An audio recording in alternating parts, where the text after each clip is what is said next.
Show de bola! Tô eu aqui na área, te enchendo a paciência, você aí do outro lado tentando organizar as ideias sobre esses diagramas lógicos, lá vou eu abrir mais um bloco aqui para tentar enfiar mais algumas informações na sua cabeça, né? Isso aí, vem comigo, não pula fora não. Quer jogar a toalhinha, né? Deixa a toalhinha pro seu concorrente, você vem comigo que eu tô junto dividindo o fardo. Ó, a gente agora vai falar de outras equivalências. No bloco anterior, a gente viu que uma possibilidade de equivalência que eu vou ter é a da comutatividade, certo? Agora aqui a gente vai trabalhar com outras ideias. Então vem cá, deixa eu te encher o saco de novo. Olha para cá, vamos representar comigo. Todo A que é B. Vamos representar comigo. Vamos fazer um negócio aqui, ó. Todo A é B. Nenhum A é B. Algum A é B e o algum A que não é B. Vai fazendo aí as representações básicas para ver se a gente está se entendendo. Brunão, todo A que é B. Ó, sobre o todo A que é B, Brunão, o que a gente já falou até agora?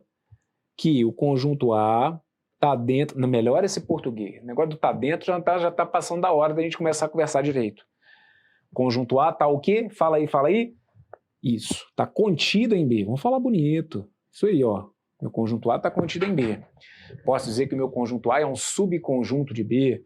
Eu posso dizer que o meu conjunto B contém o conjunto A. Ah, isso aí.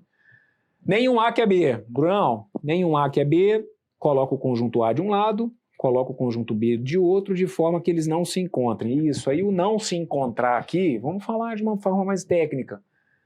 O não se encontrar tem a ver com a ideia da ausência de interseção, quer dizer que eles são o que mesmo? Que esses dois conjuntos são isso, são disjuntos. Muito bem. Algum A que é B. Faz interseção, tá, mas faz a interseção e colore a região 2. Ótimo. Tá aqui, ó, algum A que é B. Vamos colorir a região de número 2. E o algum A que não é B, o que você faz? Algum A que não é B. Você vai colorir para mim aqui a nossa região de número 1, que a gente apelida, né? Região de número 1, que é a região daqueles elementos que estão somente em A. Muito bem, muito bem. No bloco anterior, você está lembrado, né? Que a gente falou lá sobre a questão da comutatividade. Então, quais formas aqui mesmo que são comutativas? Vamos juntando as ideias. As formas comutativas são nenhum A é B e o algum A que é B. Porque nenhum A é B é equivalente a nenhum B que é A. Então, aquela representação que está ali do A que é B, aliás, do A e do B separados, ela traduz também a ideia de que nenhum B é A, e o algum A que é B acaba sendo representante também, né, aquele desenho que está ali, acaba sendo representante também da sentença algum B que é A. Agora, todo A é B a gente viu que não vale a comutatividade, e o algum A que não é B também não vale a comutatividade. Agora, isso aqui foi o que a gente fez até agora. Uma revisãozinha rápida. Agora a gente vai avançar um pouquinho.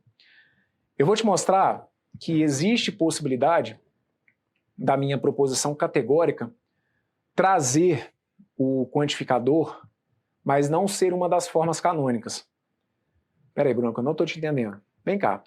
Vamos pensar comigo nessa frase que está aqui, ó. Olha para essa que está aqui. Nem todo A é B. Eu estou anotando ela aqui nesse quadrinho, mas não tem nada a ver, ainda não tem a ver com a posição dela não, tá? Quero que você pense comigo nessa frase que tá aqui, olha. Deixa eu anotar ela aqui, ó, de preto. Nem todo A é B. Nem todo A é B. Pronto. O negócio aqui é o seguinte. Aquela sentença ali, ela é uma categórica. Ah, mas por quê? Porque ela tem o todo. Então lembra que eu estou falando desde o início desse módulo? Proposições categóricas são aquelas que vão apresentar pelo menos um quantificador. Quantificador, todo, nenhum, algum. Opa, peraí. Nem todo A é B, tem ali um quantificador. Mas essa forma não é uma forma canônica. Isso. Então qual vai ser a sacada? Vem para cá. Quando a proposição não tiver na forma canônica, eu te garanto que vai existir uma forma daquelas 4 que vai representar essa menina. Uma forma apenas. Aquela proposição que está ali, ela vai ser representada por uma dessas 4. Qual dessas 4 que você acha que vai ter que ser? Então aqui eu estou gerando uma equivalência. Vamos somar um pouquinho da ideia que eu trouxe para vocês no bloco anterior. Para as proposições serem equivalentes, eu tenho que perceber que um desenho representa as 2 ideias ao mesmo tempo. Então, quando eu digo para você que nem todo A é B, veja para mim aí do outro lado, qual das representações que eu tenho aqui que traduz isso? Vamos colocar aqui, olha, essa aqui como se fosse a minha região 1, aliás, essa representação como se fosse a 1, essa que está aqui como se fosse a 2, essa que está aqui como se fosse a 3, essa aqui como se fosse a 4. Isso aqui como se fosse uma questão de prova mesmo, tá bom? Quero que você represente, imagine que eu tenha lá uma questão de prova que é, eu preciso representar a sentença nem todo A é B. Qual desses desenhos representa que nem todo A é B? Região 1, desenho igual da região 1, desenho igual da região 2, o desenho igual da região 3 ou o desenho igual da região 4? Fala aí pra mim. Bruno, que nem todo A é B, cara, nem todo A é B, eu tô achando que é a região 3. Mas não é não. Eita, Bruno, é sério, não é não? Não. Olha, eu quero representar que nem todo A é B. Bruno, cara, mas olha só, se eu for olhar para esse desenho que tá aqui, velho, eu tô vendo, olha, que nem todos os elementos de A são elementos de B. Então, aí aqui ficou só no campo da sua ilusão, porque não é isso aqui que tá colorido. A região, ou o desenho, que na realidade me mostra que tem algum A, aliás, que nem todo A é B, é esse desenho que tá aqui, ó. É aqui que eu estou me comunicando dessa forma. Olha aqui o que o meu desenho está me mostrando. Tá vendo essa região que está aqui? Olha, essa região que está aqui é realmente uma região que me mostra o seguinte, olha, nem todos os caras que fazem parte do conjunto A estão dentro do conjunto B. Por que nem todo A é B? É porque eu tenho a garantia ali de que aqueles caras são somente de A. Então, de novo, por que a região 3 está errada? A região 3 não está me mostrando na região que está colorida, por isso que eu sempre peço para vocês ficarem atentos, inclusive aquela região que a gente vai ter que traduzir como com a presença de elementos. Então, quando eu digo ali, na região 3, que tem algum A que é B, dizer que tem algum A que é B não é mostrar que nem todo A está em B. Muito pelo contrário, a minha região número 3 está querendo mostrar que tem elementos que vão estar nos dois ao mesmo tempo, certo? Então aqui, o nem todo A é B, ele vai guardar relação com qual região? Com essa que está aqui, certo? Então o negócio é o seguinte, vamos colocar já lá, ó, no algum A que não é B. Algum A que não é B vai ser uma sentença equivalente a nem todo A é B. Então, se eu disser para vocês, por exemplo, que tem algum carro, ó, colocar aqui como exemplo. Tem algum carro não é importado. Algum carro não é importado. Só para vocês entenderem o que isso aqui pode virar como questão de prova. Eu posso ter uma questão que peça exatamente isso. Identifique uma sentença que seja equivalente a algum carro não é importado. Como o cara pode não te dar ele pode não deixar para você essa dica. Ele pode simplesmente, você está lá no meio de uma questão com várias proposições, fazendo vários cálculos ali, e aí você concluiu que a resposta era algum carro não é importado. E aí você vai desesperado lá nas alternativas. Cadê? Cadê o algum carro que não é importado? Cadê? Não tem. É porque às vezes ele vai camuflar isso por trás de nem todo A é B. Como que ficaria isso? Nem todo A é B seria nem todo carro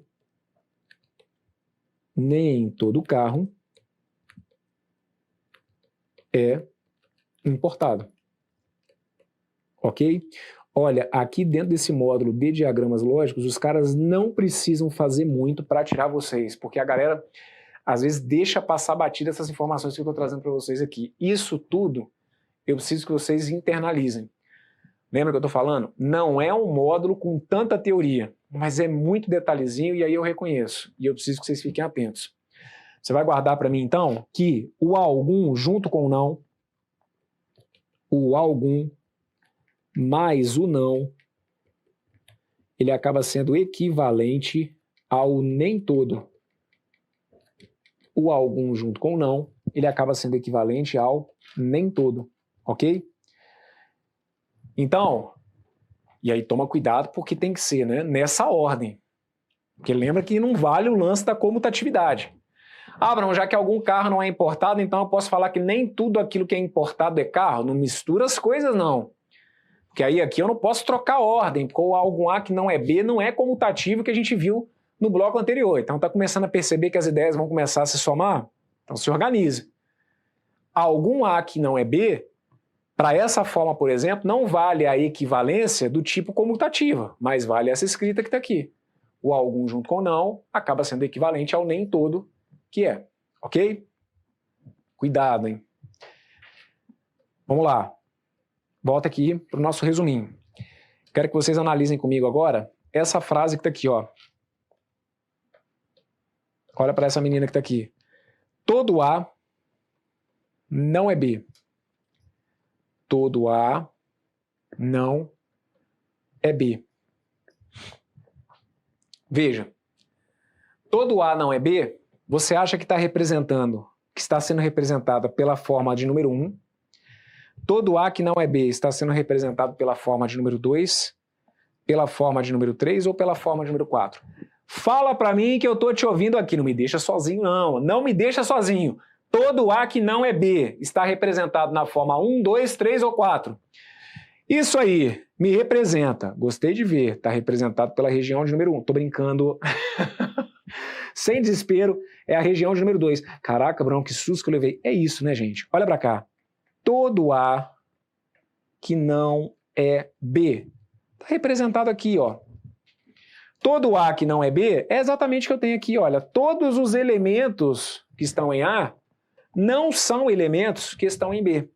Aí agora, aos pouquinhos, a gente vai organizando as ideias. Lembra que no bloco anterior, na verdade, nos blocos anteriores, eu já tinha mencionado isso, que se eu for falar oficialmente sobre quantificador universal, que eu tenho um, que é o todo, mas aí o que eu falei desde o inicinho do módulo? Ah, mas aí a gente vai tratar aqui como se fossem dois universais, o todo e o nenhum, mas é porque o nenhum é o todo camuflado. Tá aqui o momento da gente discutir isso.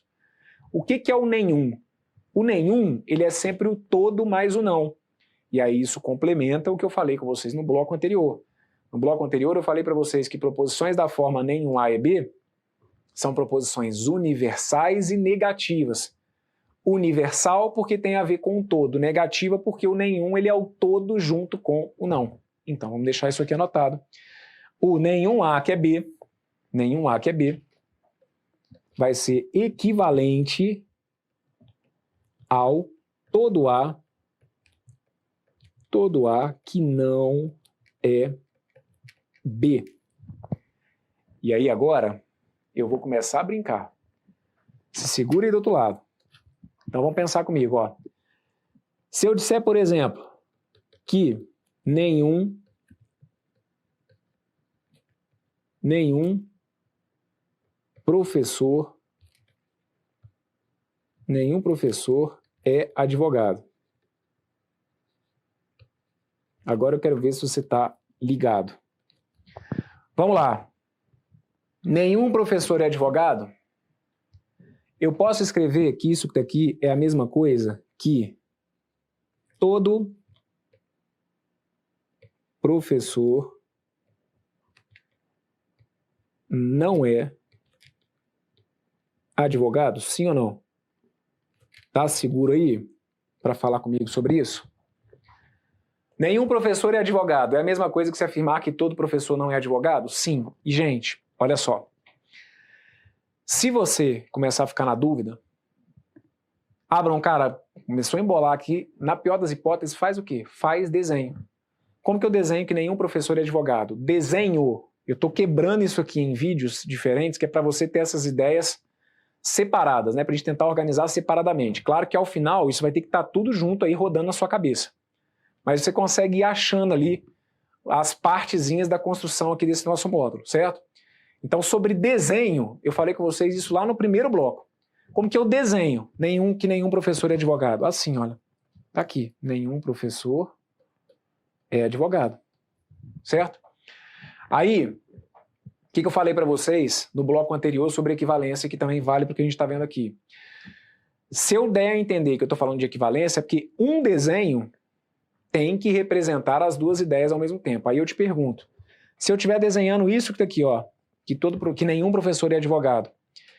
Dizer que nenhum professor é advogado é a mesma coisa que dizer que todo professor não é advogado? Esse desenho que está aqui está me dizendo isso ou está errado?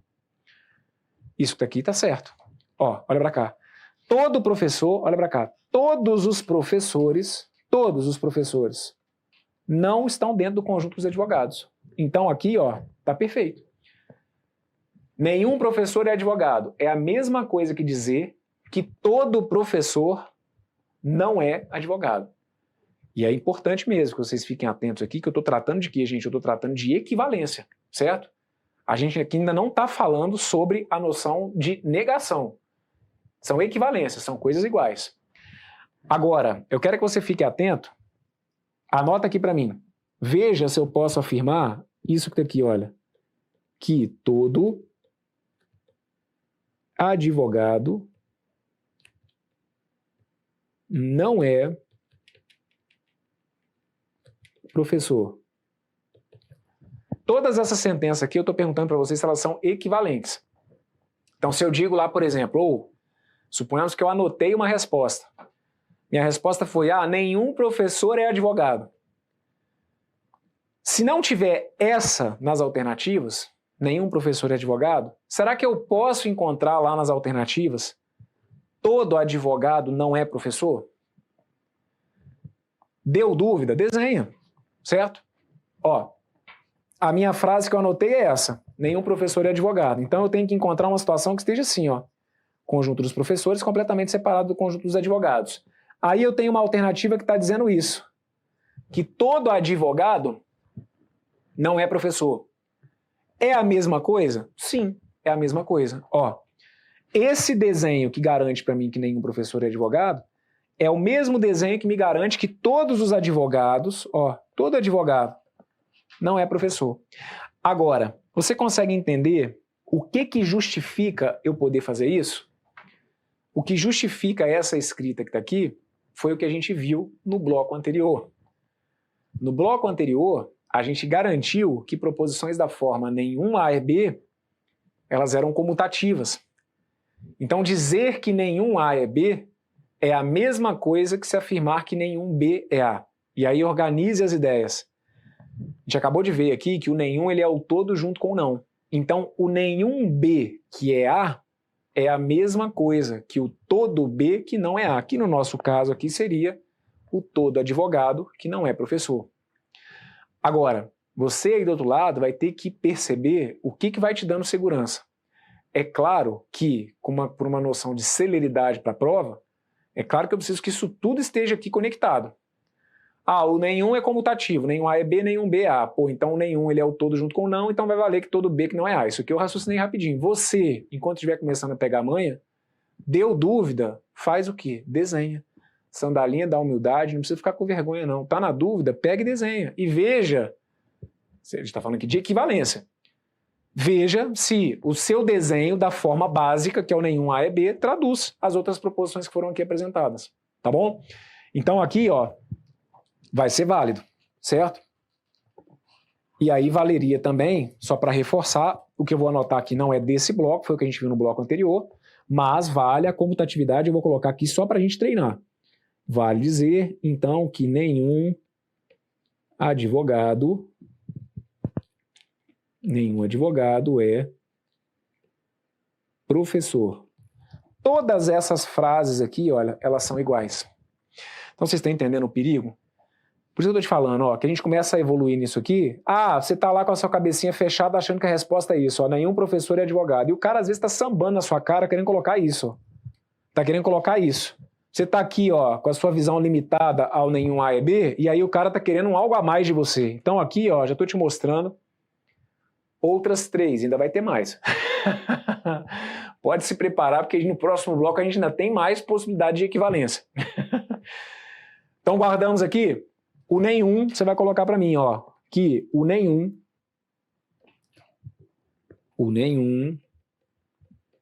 ele acaba sendo equivalente ao todo mais o não.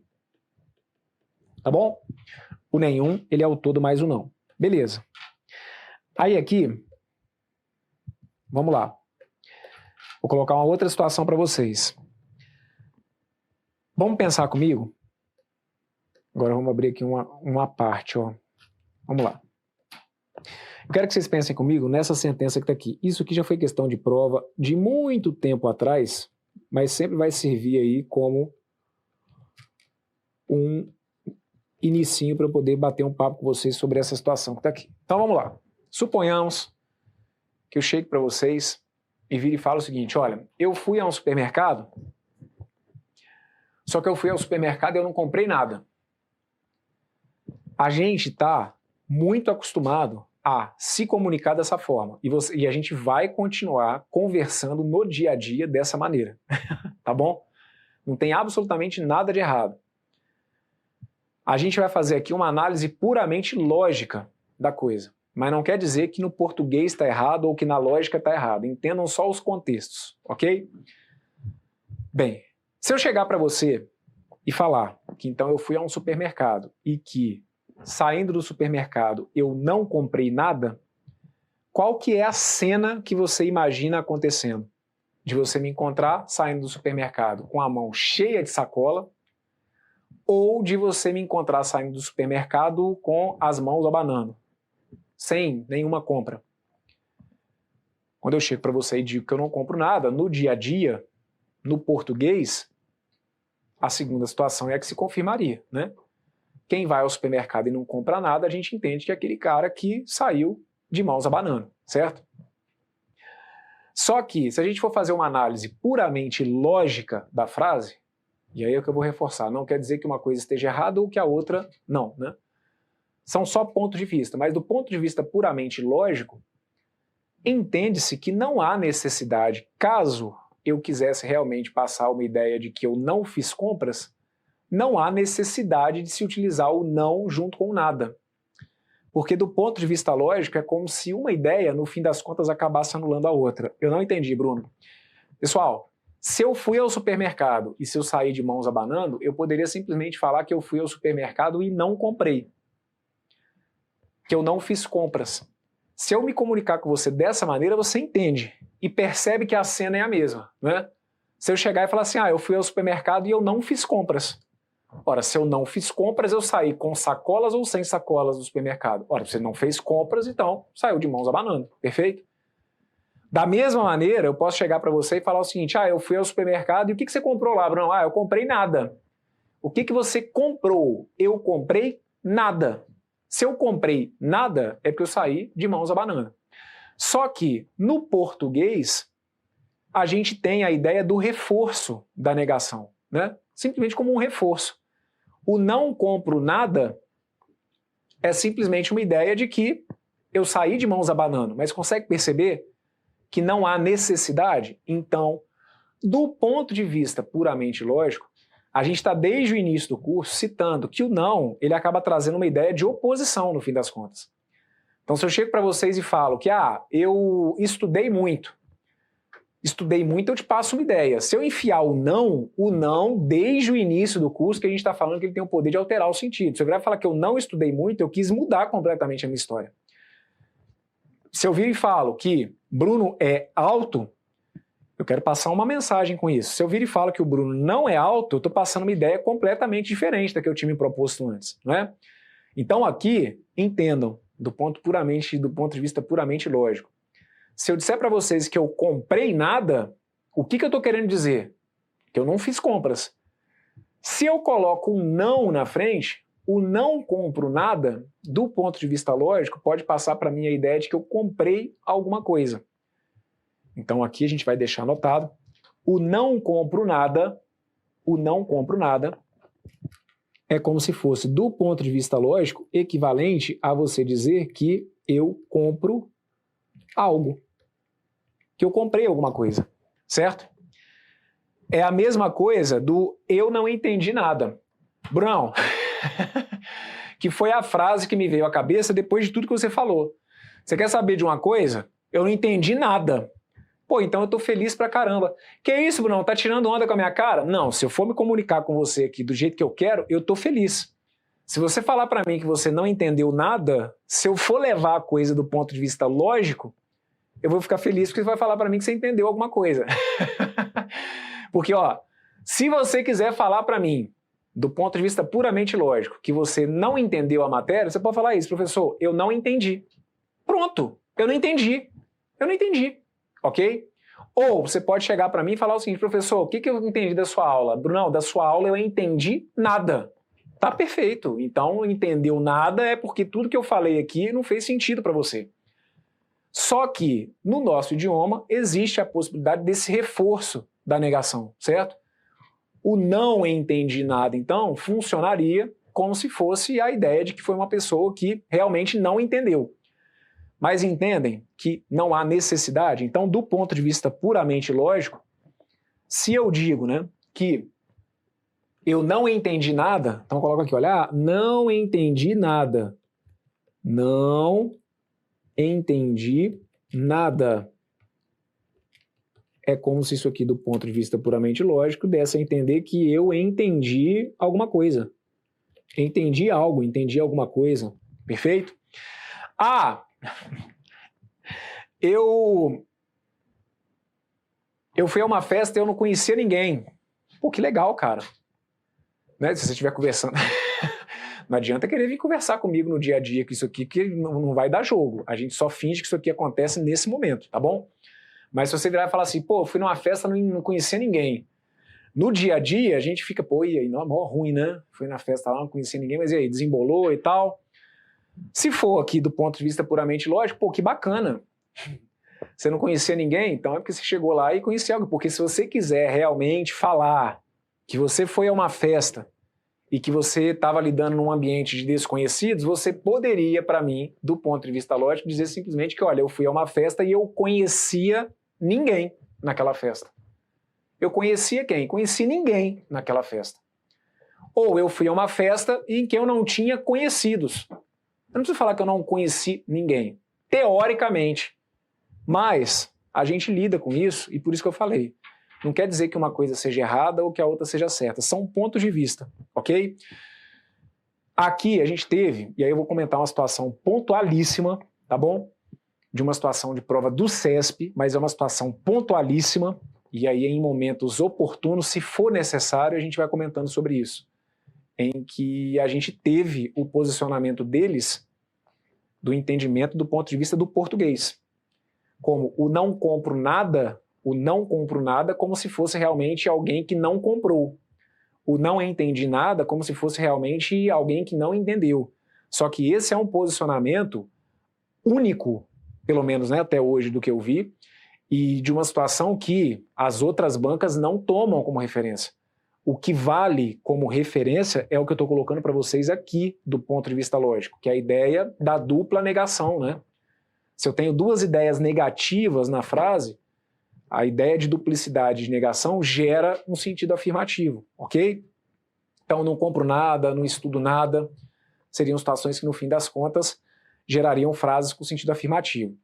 Eu sempre uso um exemplo, esse exemplo agora já está ficando mais do que ultrapassado, mas uma vez, num jornal da minha cidade, foi apresentada uma manchete, né, que era logo, né, que um prefeito tinha tomado posse, e aí a fala dele foi essa que está aqui, olha, não esperem de mim nenhum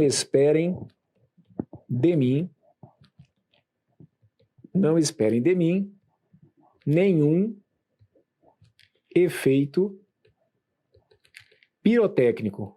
Essa foi o destaque da entrevista que ele tinha dado para o jornal, ok? Então aqui, ó, não esperem de mim nenhum efeito pirotécnico. Eu lembro direitinho até hoje dessa manchete e da fala dele. E me chamou a atenção, claro, porque tem tudo a ver com o que a gente discute aqui exatamente nesse ponto do curso, ok? Então vamos lá. O não esperem de mim nenhum efeito pirotécnico, no dia a dia a gente está entendendo o que o cara quis dizer, né? E na realidade até no contexto da reportagem era de um prefeito que tinha assumido e que estava com caixa da prefeitura lá totalmente destruído, então era dando a entender que não dava para esperar muita festa do cara, né? Assim, que eram para esperar momentos mais difíceis, enfim, não dava para ter uma grande expectativa de mudança no perfil econômico da cidade. certo? Tipo, vamos trabalhar aqui para tentar organizar a casa. Então, ó, não esperem de mim nenhum efeito pirotécnico, que é o que a gente vai entender sobre isso que está aqui. Agora, do ponto de vista lógico, se a gente fosse levar a coisa ao pé da letra, é como se estivesse dizendo...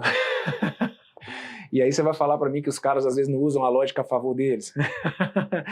Não esperem de mim nenhum efeito pirotécnico, é como se já estivesse avisando o seguinte, ó, pode esperar de mim aí alguma festinha. Porque é isso que está aqui, se for levar a coisa do ponto de vista lógico, se for para dar a entender que é para não esperar festa, que é para esperar aquela coisa séria, ele poderia ter dito, não esperem de mim efeitos pirotécnicos. Não esperem de mim efeitos pirotécnicos. Ou, o que eu posso esperar do senhor prefeito? Esperem de mim nenhum efeito pirotécnico. O não, junto com nenhum, grosso modo, teoricamente, não haveria necessidade, porque o não, junto com nenhum, vai trazer uma ideia do ponto de vista puramente lógico de uma afirmação. Agora, isso vale para uma questãozinha de prova de raciocínio lógico. Você não começa a conversar assim do lado de fora, não, que as pessoas vão te achar estranho. Tá bom? Pode continuar dizendo que você não comprou nada, que você não conhece ninguém, que ninguém entende, que não entendeu nada, que vai continuar todo mundo te entendendo. Mas você consegue perceber? Do ponto de vista puramente lógico, se eu for colocar isso aqui, não esperem de mim nenhum efeito pirotécnico, é como se eu estivesse dando a entender que esperem de mim algum efeito pirotécnico. No dia que você for fazer uma prova de concurso e que você encontrar esta frase, você pode saber que o examinador fui eu. Se algum dia eu for convidado para criar uma questão de prova, essa que está aqui vai ser uma questão de prova que eu vou colocar. Não esperem de mim nenhum efeito pirotécnico. Foi uma frase que, do ponto de vista lógico, se tornou verdade. Aí entendedores entenderão. Esperem de mim algum efeito pirotécnico. De fato, foi isso aqui. Foi... O que prevaleceu foi a lógica que a gente está vendo aqui, ok?